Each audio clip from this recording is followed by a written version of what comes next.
Hello friends, स्वागत है आपका आपके अपने यूट्यूब चैनल एग्ज़ाम मोहल्ला में। साथियों, आज की इस वीडियो में हम इतिहास के टॉप 100 प्रश्न डिस्कस करने वाले हैं।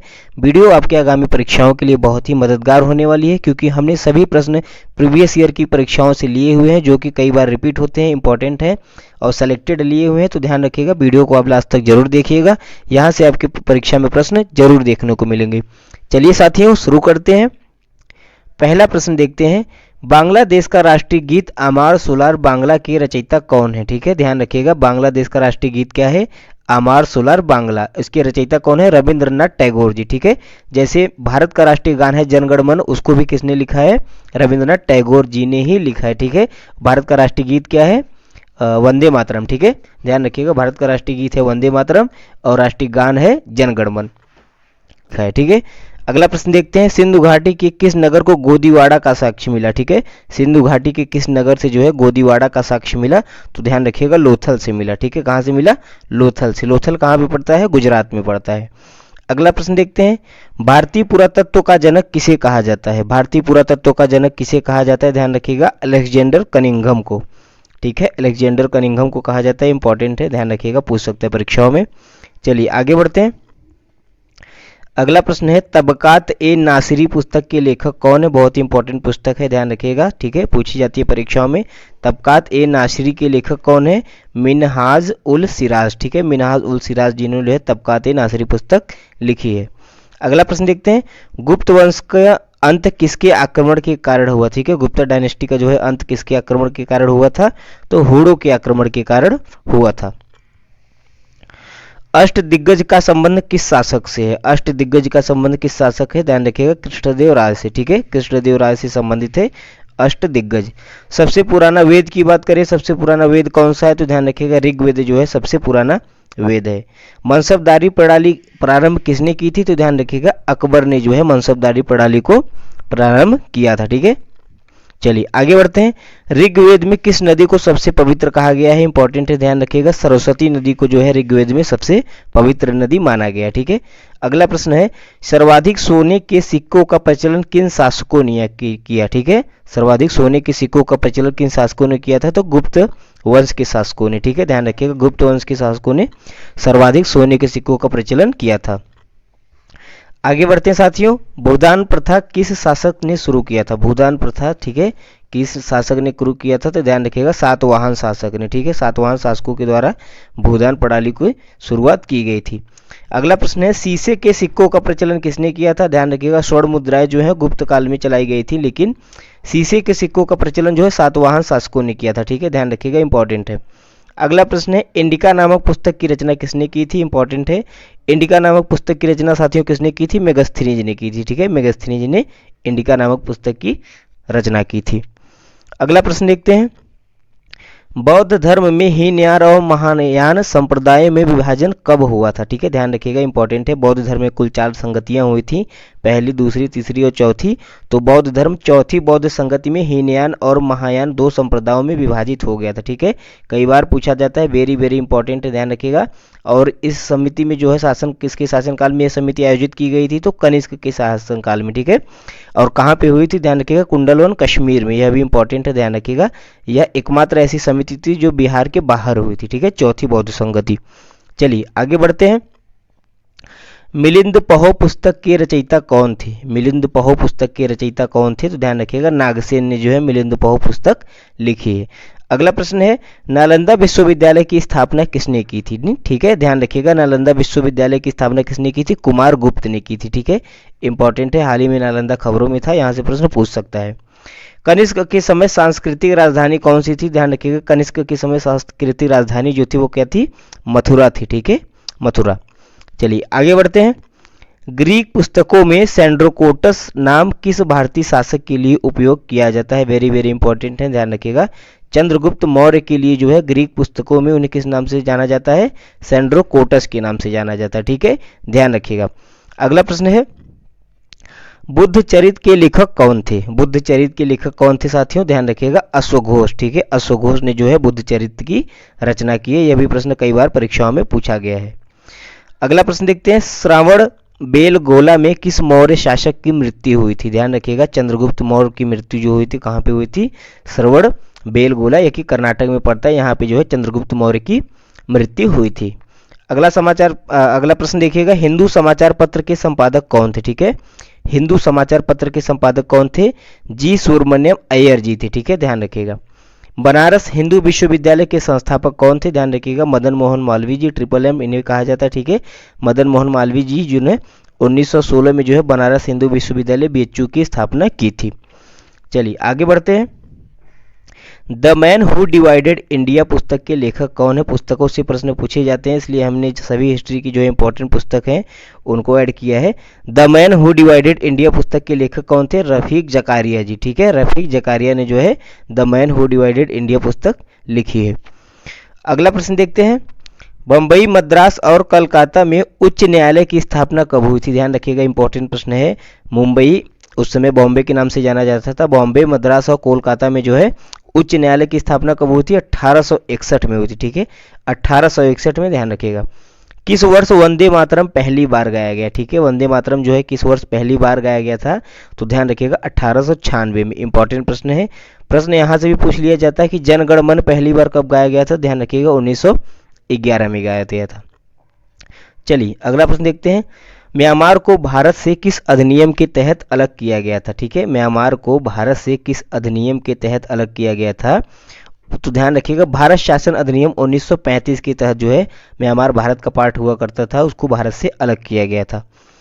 अगला प्रश्न देखते हैं, अमृत बाजार पत्रिका की स्थापना किसने की थी? ध्यान रखिएगा, शिशिर कुमार घोष जी ने जो है अमृत बाजार पत्रिका की स्थापना की थी। अगला प्रश्न देखते हैं, पोस्ट ऑफिस के लेखक कौन है? ध्यान रखिएगा, इंपॉर्टेंट है, रविंद्रनाथ टैगोर की पुस्तकों के बारे में पूछा जाता है। ध्यान रखिएगा, पोस्ट ऑफिस के लेखक कौन थे? रविंद्रनाथ टैगोर जी। सूर्यकांत त्रिपाठी निराला की किस काव्य में नारी स्वतंत्रता का प्रतिपादन हुआ है? इंपॉर्टेंट है, ध्यान रखिएगा, सूर्यकांत त्रिपाठी निराला की जो है सरोज स्मृति काव्य है जिसमें नारी की स्वतंत्रता के बारे में बताया गया है। अगला प्रश्न है, 3 मिस्टेक्स ऑफ माई लाइफ के लेखक कौन है? ध्यान रखिएगा, चेतन भगत। ठीक है, चेतन भगत जो कि इंडियन राइटर हैं, इनकी सभी पुस्तकें ध्यान रखिएगा पूछी जाती हैं परीक्षाओं में। अगला प्रश्न है, गांधी जी किस गोलमेज सम्मेलन में भाग लेने के लिए लंदन गए थे? ठीक है, 3 जो है राउंड टेबल जो है सम्मेलन हुई थी, ध्यान रखिएगा, पहली, दूसरी और तीसरी। तो पूछा जाता है कि गांधी जी किस सम्मेलन में भाग लिए थे? द्वितीय गोलमेज सम्मेलन में भाग लिए थे। ठीक है, इंपॉर्टेंट है, ध्यान रखिएगा, गांधी जी किस सम्मेलन में भाग लिए थे? द्वितीय गोलमेज सम्मेलन में। सीमांत गांधी के नाम से किसे जाना जाता है? कई बार परीक्षाओं में पूछा जाता है, ध्यान रखिएगा, सीमांत गांधी के नाम से खान अब्दुल गफ्फार खान को जाना जाता है। ठीक है, खान अब्दुल गफ्फार खान को सीमांत गांधी के नाम से जाना जाता है। भारत की स्वतंत्रता के समय कांग्रेस के अध्यक्ष कौन थे? इंपॉर्टेंट है, ध्यान रखिएगा, कांग्रेस की स्थापना 1885 में हुई थी। ठीक है, ध्यान रखिएगा, और जब भारत हमारा आज़ाद हुआ 1947 में, उस समय कांग्रेस के अध्यक्ष कौन थे? जेबी कृपलानी जी थी। ठीक है, वेरी वेरी इंपॉर्टेंट है, ध्यान रखिएगा। Who lives if India die? ठीक है, who lives if India die किसकी उक्ति है? तो ध्यान रखिएगा, पंडित जवाहरलाल नेहरू की उक्ति है यह। ठीक है, who lives if India dies. अगला प्रश्न देखते हैं, 1923 में चित्तरंजन दास और मोतीलाल नेहरू ने कहाँ पे स्वराज पार्टी की स्थापना की थी? इंपॉर्टेंट है, ध्यान रखिएगा, स्वराज पार्टी की स्थापना यह भी पूछ लिया जाता है कि मोतीलाल नेहरू ने किसके साथ की थी? तो चित्तरंजन दास के साथ की थी। ठीक है, और कहाँ पे की थी? तो इलाहाबाद, वर्तमान में जो प्रयागराज है, वहाँ पे की थी। कब की थी? 1923 में। ठीक है, चलिए आगे बढ़ते हैं। द डिस्कवरी ऑफ इंडिया के लेखक कौन है? The discovery of India, Bharat एक खोज, हिंदी में इसका अनुवाद होगा। इसके लेखक कौन है? तो जवाहरलाल नेहरू जी हैं। ठीक है, द डिस्कवरी ऑफ इंडिया। अगला प्रश्न है साथियों, भारत के अंतिम वायसराय और पहले भारतीय गवर्नर जनरल कौन थे? भारत के अंतिम वायसराय और पहले भारतीय गवर्नर जनरल कौन थे? Lord Mountbatten. ठीक है, ध्यान रखिएगा, लॉर्ड माउंटबेटन थे। अगला प्रश्न देखते हैं, स्वतंत्र भारत के पहले गवर्नर जनरल कौन थे? तो ध्यान रखिएगा, सी राजगोपालचारी जी स्वतंत्र भारत के पहले गवर्नर जनरल थे, पहले भारतीय गवर्नर जनरल थे एक्चुअली। ठीक है, ऐसे याद करिएगा इसको, स्वतंत्र भारत के पहले भारतीय गवर्नर जनरल जो थे सी राजगोपालचारी थे। अगला प्रश्न देखते हैं, असहयोग आंदोलन जो कि 1920 से लेकर 1922 तक चला था, इसको क्यों समाप्त कर दिया गया था? ध्यान रखिएगा, गोरखपुर में चौरी चौरा एक जगह है, वहाँ पे हिंसक घटना हुई थी जिसके कारण गांधी जी ने जो है असहयोग आंदोलन को समाप्त कर दिया था। ठीक है, इसका टाइम पीरियड ध्यान रखिएगा, 1920 से लेकर 1922 तक नॉन कोऑपरेशन मूवमेंट चला था। अगला प्रश्न देखते हैं, गीता रहस्य पुस्तक के लेखक कौन थे? इंपॉर्टेंट है, ध्यान रखिएगा। बाल गंगाधर तिलक जी जो है गीता रहस्य पुस्तक के लेखक थे।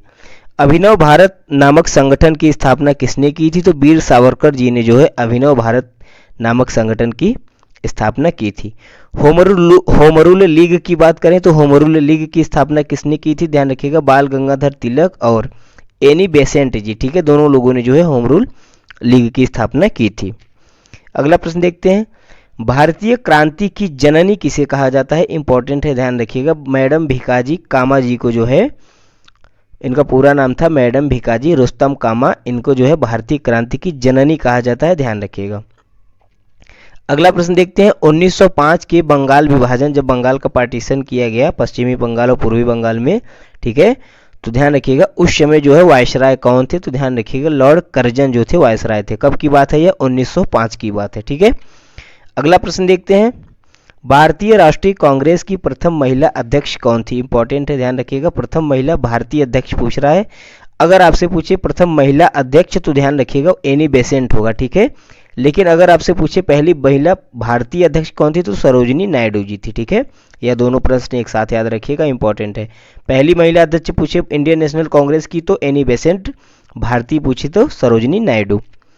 अगला प्रश्न देखते हैं, भारतीय राष्ट्रीय कांग्रेस के पहले अध्यक्ष कौन थे? भारतीय राष्ट्रीय कांग्रेस की हमने बताया था 1885 में स्थापना की गई थी, ठीक है। और इसके पहले अध्यक्ष कौन थे? तो डब्ल्यू.सी. बनर्जी थी, बीएमएस चंद्र बनर्जी इनका पूरा नाम है। यह किसने कहा था कि कांग्रेस पतन की ओर जा रही है? तो ध्यान रखिएगा लॉर्ड कर्जन ने कहा था, ठीक है। यह स्टेटमेंट जो है लॉर्ड कर्जन का था, उन्होंने कहा था कि कांग्रेस पतन की ओर जा रही है। आगे बढ़ते हैं, भारतीय राष्ट्रीय कांग्रेस किस गवर्नर जनरल के कार्यकाल में बनी? यह भी इंपॉर्टेंट है, ध्यान रखिएगा। जब भारतीय राष्ट्रीय कांग्रेस बनी 1885 में तो उस समय गवर्नर जनरल कौन था? लॉर्ड डफरिन थे, ठीक है। यह भी मोस्ट इंपॉर्टेंट प्रश्न है, कई बार पूछा गया है, ध्यान रखिएगा। 1857 में विद्रोह के एक नेता तात्या टोपे का असली नाम क्या था? ठीक है, तात्या टोपे का असली नाम क्या था? रामचंद्र पांडुरंग, ठीक है, ध्यान रखिएगा, इंपॉर्टेंट है। तात्या टोपे का असली नाम था रामचंद्र पांडुरंगा। चलिए अगला प्रश्न देखते हैं, 1857 के विद्रोह का नेतृत्व बिहार में किसने किया था? ठीक है, बिहार में 1857 के विद्रोह का नेतृत्व किसने किया था? कुंवर सिंह ने किया था, ठीक है, इंपॉर्टेंट है, ध्यान रखिएगा, बिहार से कुंवर सिंह ने किया था। 1857 के विद्रोह के समय भारत का गवर्नर जनरल कौन था? ठीक है, गवर्नर जनरल की बात हो रही है तो 1857 के समय भारत का गवर्नर जनरल लॉर्ड कैनिंग था, ठीक है, इंपॉर्टेंट है, ध्यान रखिएगा। 1857 का जब विद्रोह हुआ उस समय गवर्नर जनरल कौन था? लॉर्ड कैनिंग था। चलिए आगे बढ़ते हैं साथियों, सितंबर 1932 में पूना पैक्ट हुआ था, ठीक है, किसके किसके बीच हुआ था पूछा जाता है तो ध्यान रखिएगा, कभी कभी तो सन भी पूछ लिया जाता है तो ध्यान रखिएगा। 1932 में पूना पैक्ट यानी पूना समझौता हुआ था, महात्मा गांधी और भीमराव अंबेडकर के बीच हुआ था, ठीक है, यह भी प्रश्न इंपॉर्टेंट है, ध्यान रखिएगा। Poverty and un British rule in India पुस्तक के लेखक कौन है? यह भी प्रश्न कई बार रिपीट हुआ है, ध्यान रखिएगा। Poverty and un British rule in India की पुस्तक के लेखक कौन थे? दादा भाई नेहरू, ठीक है, इन्हें द ग्रैंड ओल्ड मैन भी कहा जाता है, ठीक है। अगला प्रश्न है, प्लासी का युद्ध जो कि 1757 में हुआ था, ईयर बहुत ही इंपॉर्टेंट है, प्रश्न पूछ लिया जाता है कि किस वर्ष से लड़ा गया था? 1757 में लड़ा गया था, किसके द्वारा जो है? बंगाल का नवाब उस समय कौन था? सिराजुद्दौला, ठीक है, बंगाल का नवाब सिराजुद्दौला और अंग्रेजों के बीच जो है ब्रिटिश सरकार के बीच लड़ा गया था प्लासी का युद्ध, ध्यान रखिएगा, इंपॉर्टेंट है, 1757 में लड़ा गया था।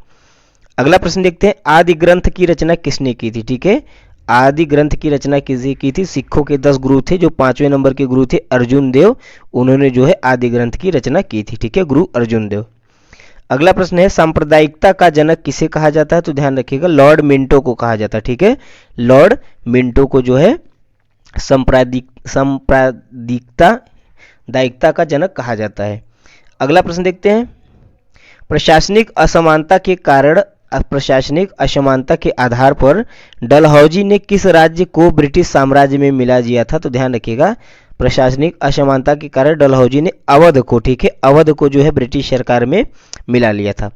अगला प्रश्न है, बंगाल में द्वैध शासन, ठीक है, द्वैध शासन कब से कब तक चला था? तो ध्यान रखिएगा 1765 से लेके 1772 तक जो है बंगाल में द्वैध शासन चला था। अगला प्रश्न देखते हैं साथियों, क्वेश्चन नंबर 60, बेसिन की संधि किस पेशवा ने की थी? तो ध्यान रखिएगा, बेसिन की संधि जब हुई थी उस समय जो है पेशवा कौन था? बाजीराव द्वितीय थे, ठीक है, इंपॉर्टेंट प्रश्न है, ध्यान रखिएगा। आगे बढ़ते हैं। 1998 में जब वास्को डी गामा भारत में आया तो वह कहाँ पे उतरा था? ध्यान रखिएगा, कालीकट बंदरगाह पे उतरा था। ठीक है, कालीकट बंदरगाह पे उतरा था। वेरी वेरी इंपॉर्टेंट प्रश्न है, ध्यान रखिएगा।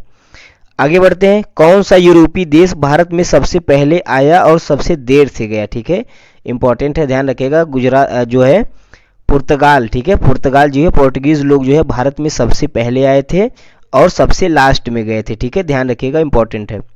शिवाजी का राज्याभिषेक कहाँ पे हुआ था? ध्यान रखिएगा, छत्रपति शिवाजी का राज्याभिषेक कहाँ पे हुआ था? रायगढ़ के किले में हुआ था। ठीक है, अगला प्रश्न देखते हैं।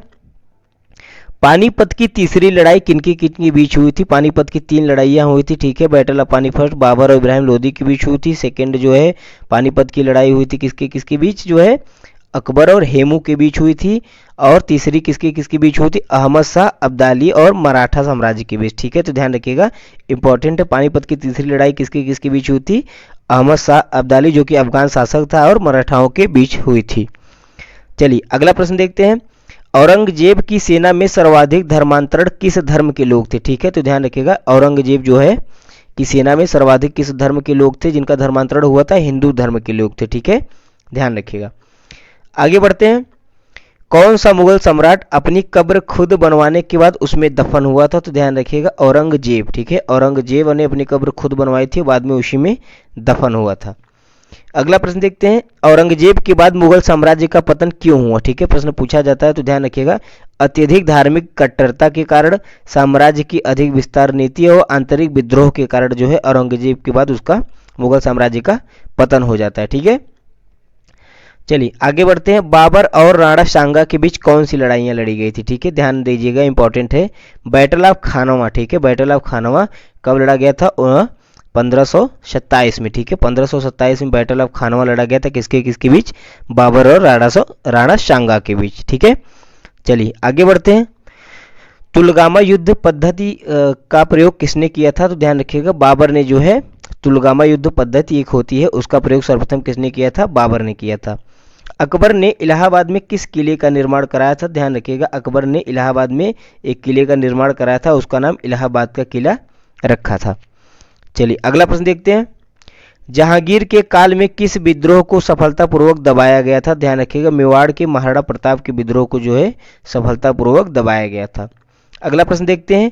बीबी का मकबरा किसके द्वारा बनवाया गया था? ध्यान रखिएगा, बीबी का मकबरा किसके द्वारा बनवाया गया था?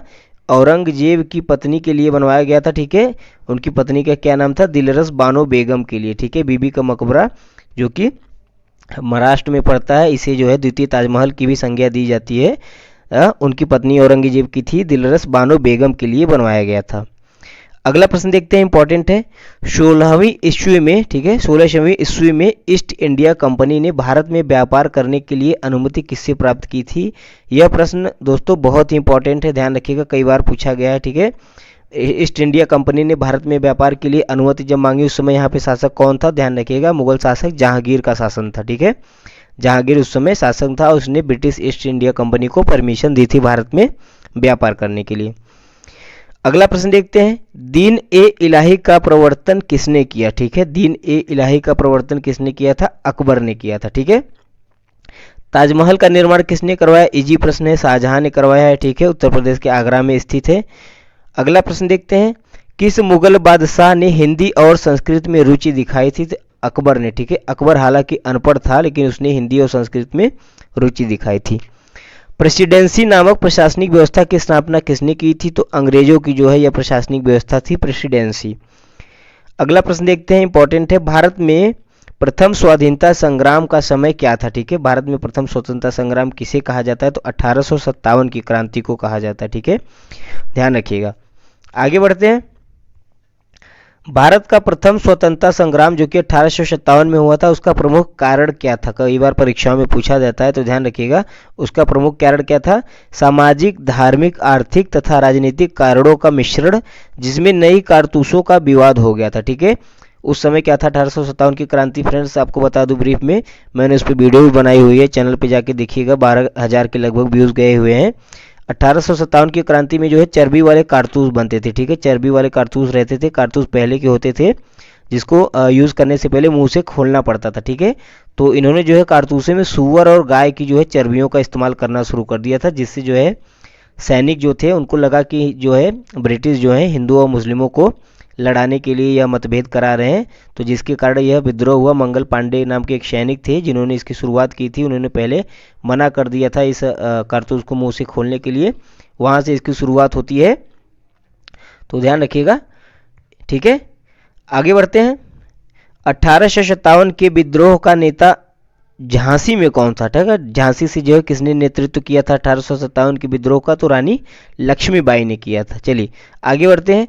1857 के विद्रोह के बाद ब्रिटिश साम्राज्य का प्रतिनिधित्व किसने किया, तो ध्यान रखिएगा 1857 के बाद 1858 में जो है ब्रिटिश क्राउन को जो है ब्रिटिश का प्रतिनिधित्व भारत में ईस्ट इंडिया कंपनी का प्रतिनिधित्व किसको सौंप दिया गया, ब्रिटिश क्राउन को, ठीक है। क्वींस प्रोक्लेमेशन 1858 के अंतर्गत ब्रिटिश जो है वहाँ की साम्राज्ञी जो है ब्रिटिश सरकार को जो है उसका भारत का प्रतिनिधित्व सौंप दिया गया।